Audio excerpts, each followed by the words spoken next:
ਤੇ ਕਿਹੜੇ ਪਿੰਡੋਂ ਆਏ ਉੱਠ ਕੇ ਪਿੱਛੋਂ ਪਾਕਿਸਤਾਨ ਨੂੰ? ਤਲਵੰਡੀ। ਪਿੰਡ ਚ ਇੱਥੇ ਆਉਂਦਾ ਅਜੇ ਵੀ? ਹਾਂ ਪੱਕਾ, ਬਹੁਤ ਯਾਦ ਆਉਂਦੀ ਹੈ, ਬਹੁਤ ਜ਼ਿਆਦਾ ਹੁੰਦੀ। ਬਹੁਤ। ਸੁਪਨੇ ਕਈ ਵਾਰੀ ਪਹੁੰਚ ਜਾਂਦੇ ਹੋ? ਹੋਰ ਕਈ ਵਾਰੀ ਗਏ। ਮੇਰੇ ਤੁਸੀਂ ਇਹ ਗੱਲ ਹੀ ਨਾ ਪੁੱਛੋ। ਲੋ ਜੀ ਸਰਦਾਰ ਜੀ, ਮੈਂ ਬਹਾਲਣਾ ਤੁਹਾਨੂੰ ਤੁਹਾਡਾ ਪਿੰਡ ਤਲਵੰਡੀ। ਮੈਂ ਆ ਗਿਆ ਤਲਵੰਡੀ, ਜਿਹੜਾ ਤੁਸੀਂ ਕਿਹਾ ਸੀ ਕਿ ਸਾਡਾ ਪਿੰਡ ਹੈ ਤੇ ਅਸੀਂ ਸੁਪਨੇ 'ਚ ਵੀ ਤਲਵੰਡੀ ਟੁਰ ਜਾਂਦੇ ਆ। ਤਲਵੰਡੀ ਬੜਾ ਯਾਦ ਆਉਂਦਾ ਤੇ ਮੈਂ ਫਿਰ ਸੋਚਿਆ ਕਿ ਤਲਵੰਡੀ ਚੱਲਨੇ ਆ। ਇਹ ਜਨਾਬ ਤਹਿਸੀਲ ਪਸਰੂਰ ਤੇ ਜ਼ਿਲ੍ਹਾ ਇਹਦਾ ਸਿਆਲਕੋਟ। ਤੇ ਅੱਜ ਤੁਹਾਨੂੰ ਵਾਲਨੇ ਆ ਇੱਥੇ ਤੁਹਾਡਾ ਤਲਵੰਡੀ 75 ਸਾਲਾਂ ਬਾਅਦ ਅੱਜ ਕਿਸ ਹਾਲ ਦੇ ਵਿੱਚ। ਤੇ ਇਹ ਜਨਾਬ ਤੁਹਾਨੂੰ ਵੀਡੀਓ ਸ਼ੁਰੂ ਕਰਨੇ ਆ, ਵੀਡੀਓ ਨਾਲ ਜੁੜੇ ਰਹੋ ਤੇ ਤਲਵੰਡੀ ਤੁਹਾਨੂੰ ਵਹਾਲ ਦੇਣੇ ਆ। ਤੇ ਤੁਸੀਂ ਵੀ ਅਗਰ ਆਪਣੇ ਹੋਰ ਵੀ ਦੋਸਤ ਜਿਹੜੇ ਭਰਾ ਨੇ ਆਪਣੇ ਵਡੇਰਿਆਂ ਦੇ ਆਪਣੇ ਬਜ਼ੁਰਗਾਂ ਦੇ ਕੋਈ ਪਿੰਡ ਛੰਡ ਨਾਮ ਉਹਨਾਂ ਨੂੰ ਯਾਦ ਨੇ ਜਾਂ ਉਹਨਾਂ ਦਾ ਕੋਈ ਡਿਟੇਲ ਜਾਣਦੇ ਨੇ, ਸਾਨੂੰ ਦੱਸੋ। ਅਸੀਂ ਉਹਨਾਂ ਦੇ ਪਿੰਡਾਂ 'ਚ ਵੀ ਜਾਵਾਂਗੇ ਤੇ ਤੁਹਾਨੂੰ ਪੂਰੇ ਤੁਹਾਡੇ ਬਜ਼ੁਰਗਾਂ ਦੀਆਂ ਯਾਦਾਂ ਸ਼ੇਅਰ ਕਰਾਵਾਂਗੇ। ਤੇ ਚਲੋ ਵੇਖਦੇ ਹਾਂ ਤਲਵੰਡੀ। ਅੱਛਾ ਦੋਸਤੋ, ਜਿਸ ਪਿੰਡ ਵਿੱਚ ਅਸੀਂ ਜਾ ਰਹੇ ਹਾਂ ਬਾਬਾ ਜੀ ਨੂੰ ਪਿੰਡ ਵਿਖਾਲਣ, ਉਹਦੇ ਰਸਤੇ 'ਚ ਬਿਲਕੁਲ ਕਰੀਬ ਹੈ ਪਿੰਡ ਹੰਜਲੀ। ਤੇ ਇਹਨਾਂ ਦੀ ਬਰਫੀ ਬੜੀ ਮਸ਼ਹੂਰ ਹੈ, ਲੋਕੀ ਇੱਥੇ ਆ ਕੇ ਚਾਹ ਤੇ ਬਰਫੀ ਖਾਂਦੇ ਨੇ।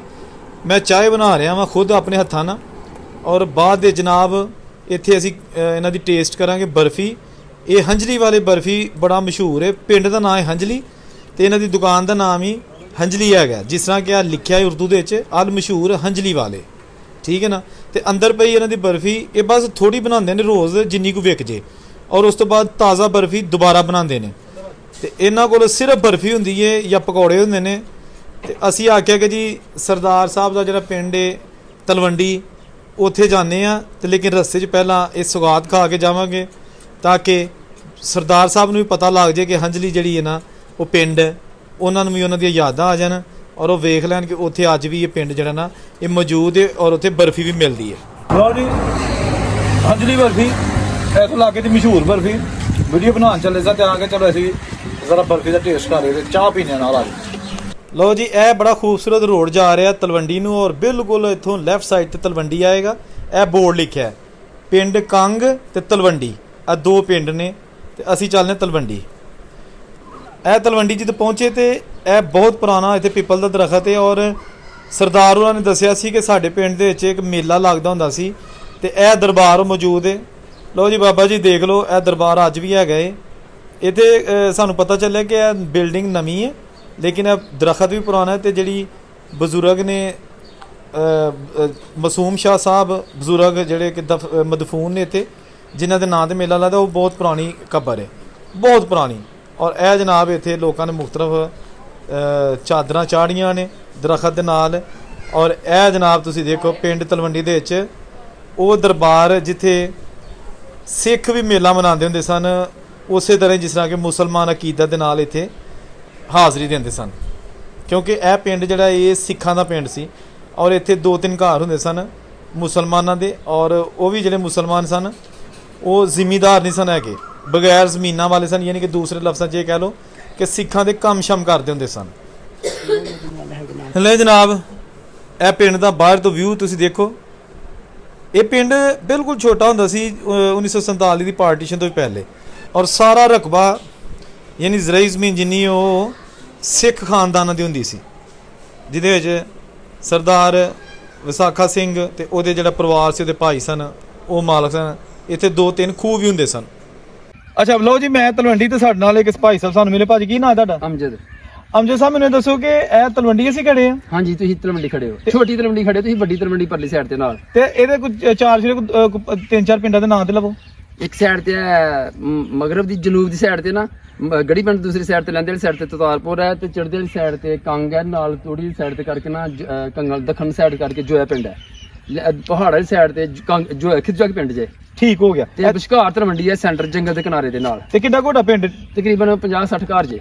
ਤੇ ਹੁਣ ਇੱਥੇ ਪਹਿਲੇ ਉਦੋਂ ਹਨ, ਪਹਿਲੇ ਸਨ ਇਹ ਸਾਰੇ 30-35 ਘਰ, 20-25 ਘਰ, ਤੇ ਹੁਣ ਮਾਸ਼ਾਅੱਲਾ 50-60 ਘਰ ਹੋ ਗਏ ਨੇ, 70 ਹੋ ਗਏ ਨੇ, ਤਕਰੀਬਨ 70 ਦੇ ਕਰੀਬ ਹੋ ਗਏ ਨੇ, 60 ਤੇ ਹੈ ਹੀ ਨਾ। ਠੀਕ ਹੋ ਗਿਆ। ਤੇ ਤੁਹਾਨੂੰ ਦੱਸਦੇ ਨੇ ਵੱਡੇ ਕਦੀ ਸੁਣਿਆ ਤੁਸੀਂ ਕਿ ਇੱਥੇ ਸਿੱਖਾਂ ਦਾ ਪਿੰਡ ਹੁੰਦਾ ਸੀ? ਹਾਂਜੀ ਹਾਂਜੀ ਹਾਂਜੀ, ਇਹ ਪਹਿਲੇ ਸਾਡੇ ਜਿਹੜੇ ਬਜ਼ੁਰਗ ਹਨ, ਸਾਡੇ ਦਾਦਾ ਜਾਨ, ਸਾਡੇ ਬਜ਼ੁਰਗ, ਸਾਡੇ ਵਾਲ ਸਾਹਿਬ ਵੀ ਸੁਣਾਉਂਦੇ ਨੇ ਤੇ ਇਹ ਸਾਡੇ ਸਿੱਖਾਂ ਦਾ ਪਿੰਡ ਸੀ ਕਦੇ। ਤੁਹਾਡੇ ਵਾਲ ਸਾਹਿਬ ਇੱਧਰ ਦੇ ਸਨ? ਹਾਂ, ਸਾਡੇ ਵਾਲ ਸਾਹਿਬ ਉਧਰ ਦੀ ਵਿਦੇਸ਼ ਹੈ। ਅੱਛਾ ਅੱਛਾ। ਲੇਕਿਨ ਉਧਰ ਦੇ ਇਹ ਇੱਧਰ ਆਏ ਦੇ ਮੁਹਾਜਰ। ਤੇ ਇਸ ਪਿੰਡ ਵਿੱਚ ਕੋਈ ਪੁਰਾਣਾ ਘਰ ਹਲ ਵੀ ਹੈ ਕਿ ਨਹੀਂ? ਕੋਈ ਗੁਰਦੁਆਰਾ ਮੰਦਿਰ? ਪੁਰਾਣਾ ਘਰ ਕੋਈ ਨਹੀਂ, ਕੋਈ ਗੁਰਦੁਆਰਾ ਨਹੀਂ ਜ਼ਿਆਦਾ ਮਾਸ਼ਾਅੱਲਾ। ਮੰਦਿਰ ਵੀ ਕੋਈ ਨਹੀਂ? ਮੰਦਿਰ ਵੀ ਕੋਈ ਨਹੀਂ ਹੈ। ਠੀਕ ਹੈ, ਸਹੀ। ਮਸਜਿਦ ਪਹਿਲੇ ਵਿੱਚ ਰਹਿੰਦੇ ਇੱਥੇ ਹਿੰਦੂ ਸਿੱਖ ਰਹਿੰਦੇ ਸਨ। ਸਹੀ ਹੈ। ਮਸਜਿਦ ਇੱਕ ਹੀ ਹੈ ਮਾਸ਼ਾਅੱਲਾ। ਚਲੋ ਜੀ, ਅਸੀਂ ਚੱਲਦੇ ਹਾਂ ਪਿੰਡ ਦਾ ਨਿਵਾਲਨੇ ਆ। ਅੱਛਾ ਦੋਸਤੋ, ਅਸੀਂ ਇਸ ਵੇਲੇ ਬੈਠੇ ਹਾਂ ਪਿੰਡ ਤਲਵੰਡੀ ਤੇ ਸਾਡੇ ਨਾਲ ਇੱਥੇ ਬਜ਼ੁਰਗ, ਇਹਨਾਂ ਨਾਲ ਗੱਲਬਾਤ ਕਰਨੇ ਆ। ਅਸਲਾਮ ਵਾਲੇਕੁਮ ਚਾਚਾ ਜੀ। ਵਾਲੇਕੁਮ ਸਲਾਮ। ਤੁਹਾਡਾ ਕੀ ਨਾਮ ਹੈ? ਮੇਰਾ ਨਾਮ ਮੁੰਡਾ ਹੈ। ਅੱਛਾ ਮੈਨੂੰ ਇਹ ਦੱਸੋ ਕਿ ਤੁਸੀਂ ਐਸੇ ਪਿੰਡ ਦੇ ਰਹਾਇਸ਼ੀ ਹੋ ਜਾਂ ਤੁਹਾਡੇ ਬਜ਼ੁਰਗ ਉਧਰੋਂ ਆਏ ਸਨ? ਨਹੀਂ, ਅਸੀਂ ਜੰਮੂ ਕਸ਼ਮੀਰ ਦੇ ਨਾਲ ਤੇ ਤੁਸੀਂ ਜਦੋਂ 47 ਹੋਈ ਤੇ ਕਿੰਨੇ ਕੁ ਸੋ? ਮੇਰੇ ਤਕਰੀਬਨ 3 ਸਾਲ ਉਮਰ ਸੀ, 3.5 ਸਾਲ। ਤੁਹਾਨੂੰ ਫਿਰ ਹੋਸ਼ ਤੇ ਨਹੀਂ ਪੁਰਾਣੀ ਹੋਸ਼ ਨਾਲ? ਨਹੀਂ, ਕੋਈ ਹੋਸ਼ ਨਹੀਂ ਮੈਨੂੰ। ਤੇ ਇਹ ਤੁਹਾਡੇ ਜਿਹੜੇ ਬਜ਼ੁਰਗ ਕਿਹੜਾ ਪਿੰਡ ਸੀ ਆਪਣਾ?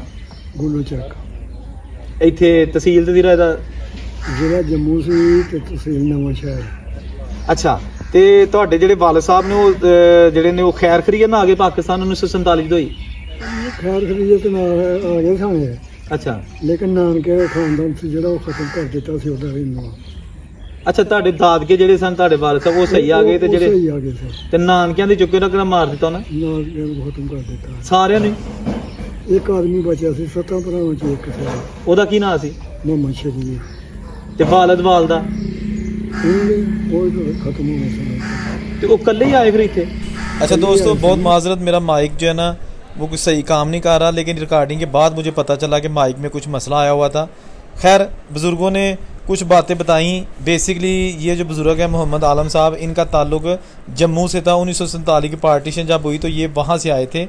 ये इस गाँव तलवंडी के रहायशी नहीं है, पक्के रहायशी नहीं, यानी कि यहाँ इनका जन्म नहीं हुआ था।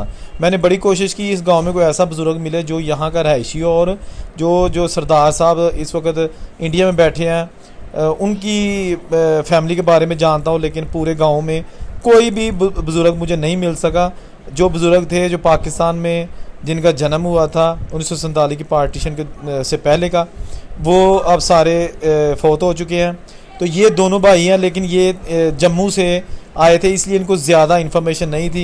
बहरहाल हमने जनाब पूरी कोशिश की कि इनसे बातचीत की जाए। इन्होंने अपने बारे में बताया कि हमारी जो ख़ानदान जम्मू से जब पाकिस्तान हिजरत करके आया था, तो जो मेरे बाप और मेरे बाप के जरिए के भाई थे, चचा था, वो सारे खैरियत से पहुंच गए थे, लेकिन जो मेरी माँ थी उसके जो सारा ख़ानदान था उसको कत्ल कर दिया गया था। एक मेरा मामा जो है ना छोटा था वो बच गया था, और आखिर तक वही रहा है, वो भी अब इस दुनिया से जा चुका है। लिहाजा बहुत जुल्म देखा है। जब इन्होंने कहा, बाबा आलम ने कहा कि जब हम इस गांव में आए तलवंडी में, तो जो यहाँ के पुराने लोग थे, 2-3 बुज़ुर्ग थे, तो उन्होंने हमें बताया था कि ये सारा गांव सिखों का हुआ करता था। कच्चा गांव था सारा, सिर्फ इसमें एक मंदिर था छोटा सा, वो पक्का था। अब वो मंदिर भी ख़त्म हो चुका है, बिल्कुल उसका कोई नामो निशान नहीं। और गुरुद्वारा एक कच्चा था, वो भी ख़त्म हो चुका है। इसके साथ साथ एक भी घर पक्का नहीं था, कोई मस्जिद भी नहीं थी उस वक़्त। अब मस्जिद भी है एक, और बहुत सारे लोग जो है ना अब यहाँ से दूसरे बड़े शहरों में जा चुके हैं। इस गांव में ज़्यादातर लोग जो है ना वो लाहौर और दूसरे बड़े शहरों में सिलसिला रोज़गार जा चुके हैं। तो ये जनाब छोटी सी वीडियो थी, उम्मीद है आपको पसंद आई होगी। एक बार फिर कि आपको जो ना माइक की वजह से प्रॉब्लम का सामना करना पड़ा, मुझे भी अच्छा नहीं लगा, लेकिन बहरहाल ये थी आज की वीडियो। अल्लाह हाफिज़।